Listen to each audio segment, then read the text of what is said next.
Ada beberapa peran organisme di bawah tanah, antara lain dekomposer, bereaksi kimia tanah, penguraian polutan, mencegah penyakit di dalam tanah, dan ada beberapa peran lagi. Kita akan bahas satu persatu. Yang pertama adalah dekomposer. Peran penting organisme di dalam tanah adalah sebagai dekomposer atau pengurai.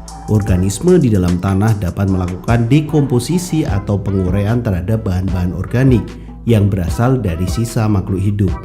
Misalnya daun-daun yang jatuh ke tanah, ranting-ranting, dan jasad hewan yang telah mati. Dekomposer ini dapat dilakukan oleh bakteri, jamur, dan cacing. Yang kedua adalah bereaksi kimia tanah. Bakteri di dalam tanah bisa menguraikan material organik yang berasal dari sisa-sisa makhluk hidup yang telah mati tentunya, dan akan diuraikan menjadi zat nitrat. Zat nitrat atau nitrogen ini dalam tanah sangat dibutuhkan oleh tumbuhan, sehingga reaksi kimia tanah ini sangat dibutuhkan oleh tumbuhan. Yang ketiga adalah penguraian polutan di dalam tanah. Bakteri yang ada di dalam tanah akan berfungsi sebagai filter dan menguraikan zat kimia yang masuk ke dalam tanah akibat dari penggunaan pupuk organik secara berlebihan. Semakin banyak organisme di dalam tanah, maka akan semakin cepat aktivitas penguraian bahan kimia di dalam tanah. Yang keempat adalah mencegah penyakit di dalam tanah. Tanah dapat dikatakan sebagai kondisi normal apabila tanah memiliki senyawa organik dan aktivitas organisme yang tinggi. Pada saat itu, organisme tanah dapat melawan organisme penyakit yang masuk ke dalam tanah. Hebat nih sahabat. Secara alami organisme tanah memanfaatkan prinsip pengendalian biologis sehingga organisme yang mengganggu tanah dapat terkendali. Yang kelima itu adalah memberikan efek tekstur pada tanah.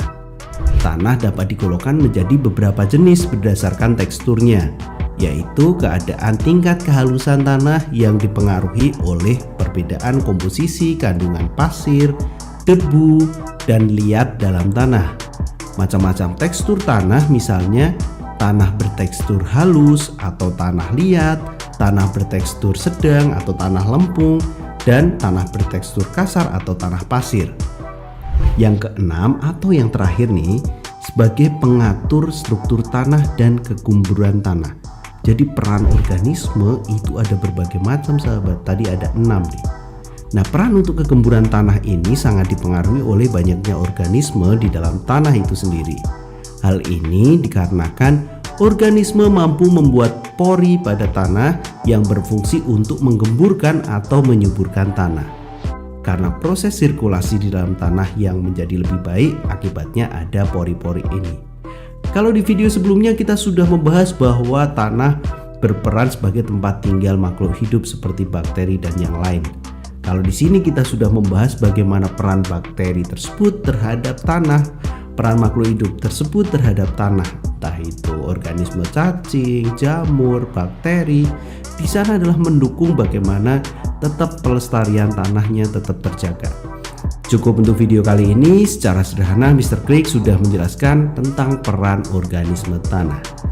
Jangan lupa subscribe channel Mr. Klik agar mendapatkan update-update video pembelajaran yang lain. Jangan lupa juga like dan share agar teman kalian juga bisa belajar bersama Mr. Klik. Cukup untuk video kali ini, semoga bermanfaat. Dadah.